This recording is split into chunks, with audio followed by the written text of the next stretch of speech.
불교 강좌 부처님의 향기를 느껴보는 이 시간, 한국명상원 묘원법사와 함께 붓다의 수행법 위빠사나에 대해서 배웁니다.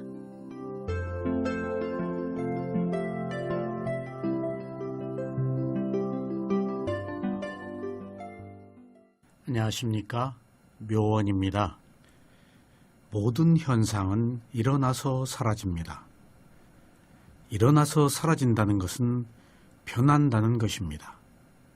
여기서 일어나고 사라지는 것이 무상이고 일어나서 사라지는 것을 알아차리는 것이 위파사나의 도입니다. 그러므로 현상은 일어나서 사라지고 수행자는 일어나서 사라지는 것을 알아차릴 때 이 두 가지가 합쳐서 무상과 도라고 합니다. 무상과 도를 연속적으로 알아차리는 도의 길을 가면 최종적으로 열반이라고 하는 과에 이르게 됩니다. 위파사나 수행은 이것밖에 없습니다. 수행자 여러분, 지난 시간에 이어서 계속해서 어리석음에 대해서 말씀드리겠습니다. 일곱째, 과거생과 미래생을 모르는 것입니다. 과거에 내가 어디서 온 것을 안다면 당연히 미래에도 내가 어디로 간다고 생각하기 마련입니다.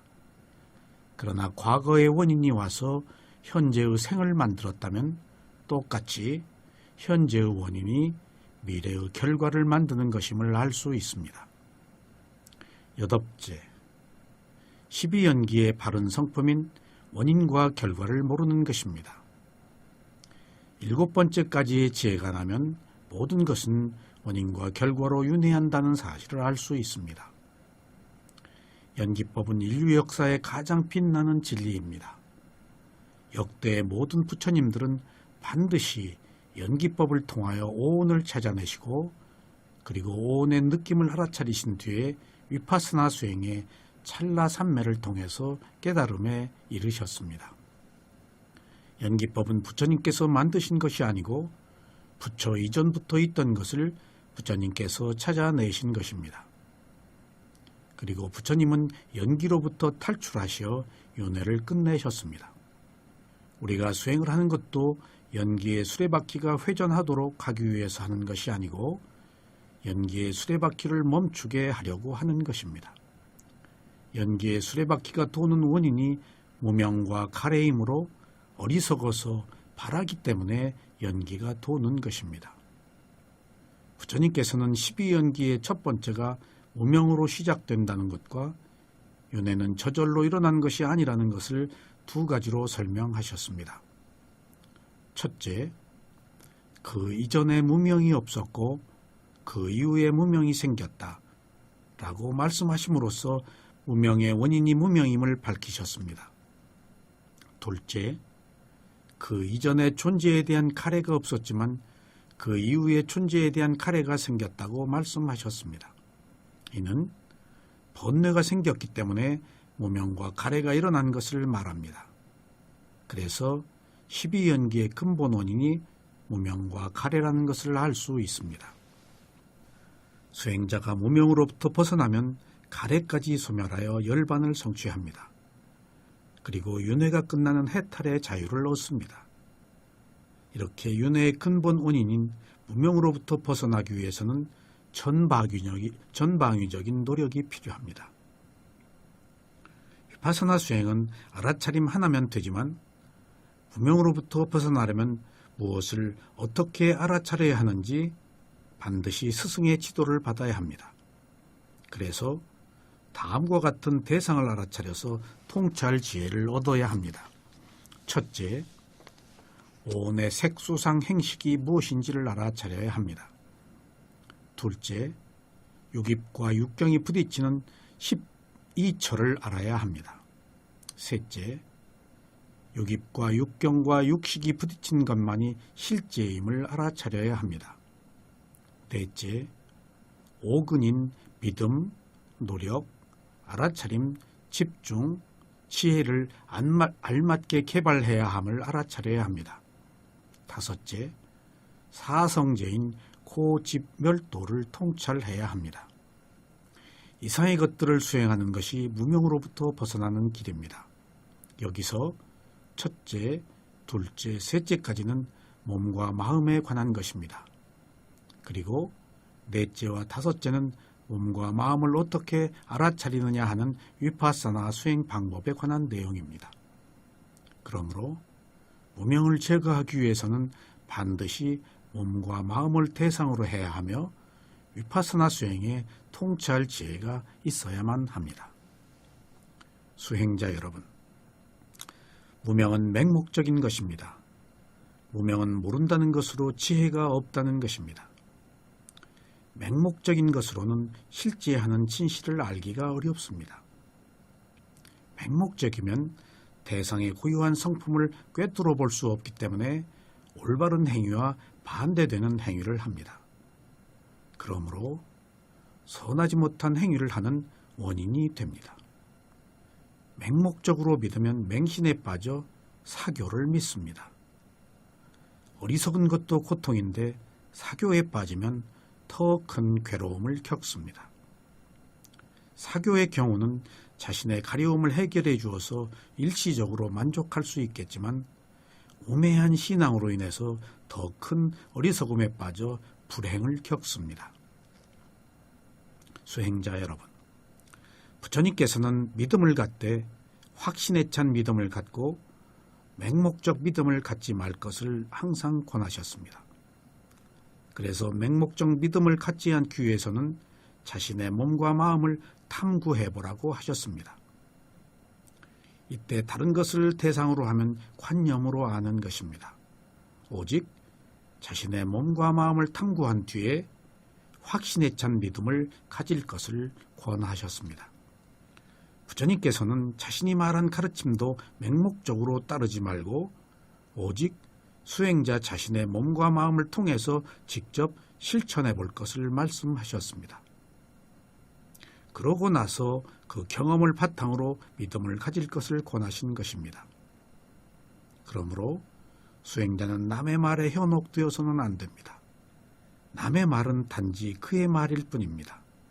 설령 그것이 진실일지라도 자신이 직접 체험을 해야만 비로소 자기 것이 될 수 있습니다. 무명의 계층은 다양합니다. 지혜가 많고 적고 하는 차이에 따라서 무명의 정도도 다양합니다. 관념이 아닌 실제하는 법을 알고 신구의 삼업을 알고 우상고무아의 삼법을 알고 12연기의 원인과 결과를 알고 사성제를 아는 것이 무명에서 벗어나는 것입니다. 그러나 생각으로 아는 것과 수행을 통해서 지혜로 아는 것은 차이가 있습니다.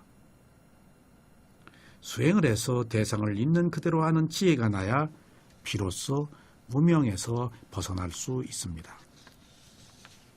잠부카타카가 사리푸타 존자께 질문을 하였습니다. 사리푸타 존자시여, 무명이라고 말씀하시는데 무명이란 도대체 무엇입니까? 그러자 사리푸타 존자가 대답하였습니다. 잠부카타카시여, 괴로움에 대해서 알지 못하고 집착에 대해서 알지 못하고 소멸에 대해서 알지 못하고 도에 대해서 알지 못하는 것, 이것을 무명이라고 합니다. 그렇다면 무명을 제거하는 방법은 어떤 것이 있습니까? 잠부카타카시여, 고귀한 팔정도가 무명을 제거하는 방법입니다. 라고 사리푸타 존자께서 대답을 하셨습니다. 수행자 여러분, 무명은 관념과 실제를 구분하지 못하는 것입니다. 무명은 모르는 것인데 이 말은 지식이 부족하다는 말이 아니고 지혜가 부족한 것을 의미합니다. 지혜가 부족하다는 것은 관념과 실제를 구분하지 못하는 것입니다. 수행자가 관념을 대상으로 하면 실제하는 성품을 볼 수 없어 무명에서 벗어날 수가 없습니다.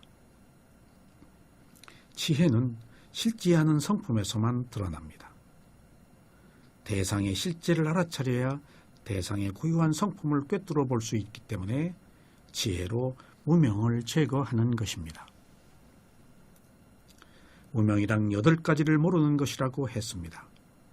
사실 이 8가지를 알기 위해서는 반드시 몸과 마음이란 대상을 알아차려야 합니다. 이때 몸과 마음을 알아차릴 때는 위파사나 수행 방법으로 알아차려야만 실제를 할 수 있습니다. 몸과 마음의 실제는 오직 느낌으로 나타납니다. 지금 몸과 마음이라고 했을 때 이것은 부르기 위한 명칭으로 관념인 것입니다. 몸과 마음이 가지고 있는 고유한 특성인 느낌이 실제입니다. 그래서 몸과 마음이라고 하는 것은 이것을 부르기 위한 명칭이라서 관념 그 이상의 의미는 없습니다. 그러나 몸과 마음이 있는지를 알 수 있는 것이 느낌이라서 이것을 실제라고 말합니다.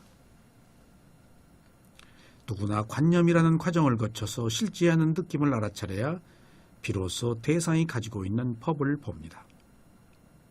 그렇기 때문에 관념의 영역과 실제의 영역을 분명하게 알아야 진실에 접근할 수 있습니다. 관념의 영역에서는 실제를 모르지만 실제의 영역에서는 관념을 바탕으로 그것이 가지고 있는 진실을 보기 때문에 두 가지를 다 수용합니다. 그러나 이 세상은 철저하게 관념의 세계였기 때문에 누구도 진실을 볼 수가 없었습니다. 그래서 누구도 깨달음을 얻을 수 없었던 것입니다. 그러나 보살께서 실제를 처음으로 보시고 깨달음을 얻으신 뒤에 그 길을 저희에게 드러내 보이신 것입니다. 수행자 여러분, 부처님께서는 부처가 되기 전 보살이셨을 때 6년 동안 고행을 하시다가 마지막에는 죽음에 직면하셨습니다. 너무 오랫동안 고행을 했기 때문에 인간의 체력이 한계에 이른 것입니다. 그래서 죽음을 생각했습니다. 그리고 서서히 죽음이 다가왔습니다. 그래서 왜 죽는가를 숙고하셨습니다. 그랬더니 죽음의 원인이 드러났습니다. 바로 태어났기 때문에 죽어야 한다는 사실을 자각했습니다. 이러한 사실은 누구나 알 수 있는 것이겠지만 얼마나 진실하게 있는 그대로 알아차렸는가 하는 것이 중요합니다.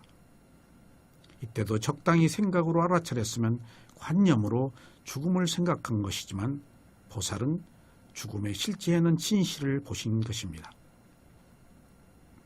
이렇게 진실한 삶을 바탕으로 다시 왜 태어났는가를 숙고하신 결과 업을 생성했기 때문에 그 과보로 태어난 사실을 아셨습니다. 그리고 왜 업을 생성했는가를 숙고하시니 집착을 원인으로 업을 생성한 사실을 아셨습니다. 다시 왜 집착을 했는가를 숙고하셨습니다. 그랬더니 가래를 원인으로 집착을 했다는 사실을 알았습니다.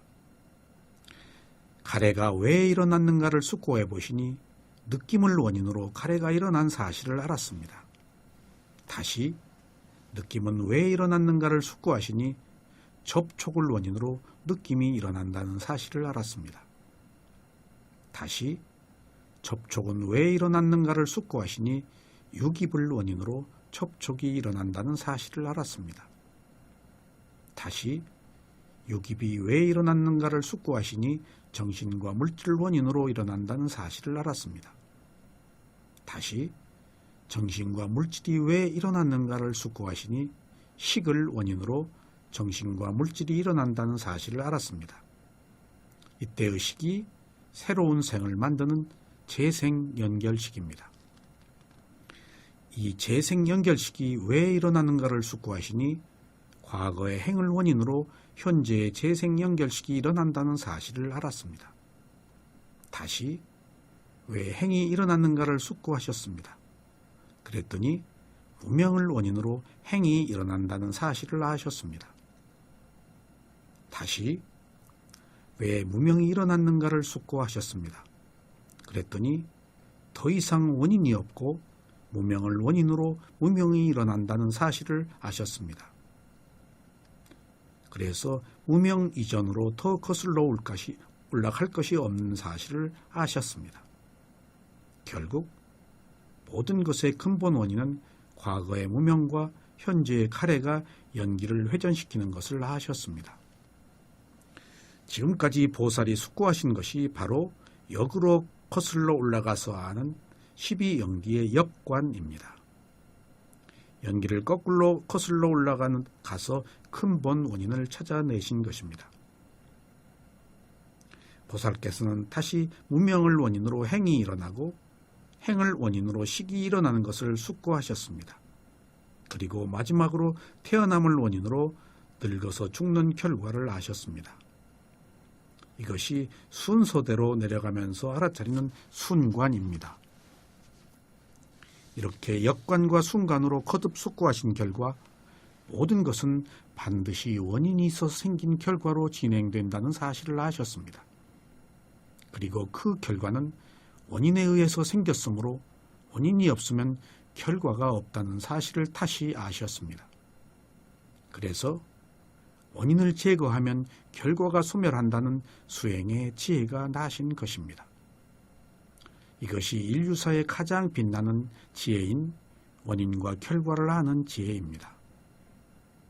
수행자 여러분, 여기에는 단지 원인과 결과만 있는 것이 아니고 문제를 해결하는 지혜까지 포함된 것입니다. 바로 이 원인과 결과의 지혜가 나야 모든 우문이 풀립니다. 그래서 부처님께서도 모든 의문을 푸신 뒤에 자신의 몸과 마음을 통찰하는 수행을 시작하셨던 것입니다.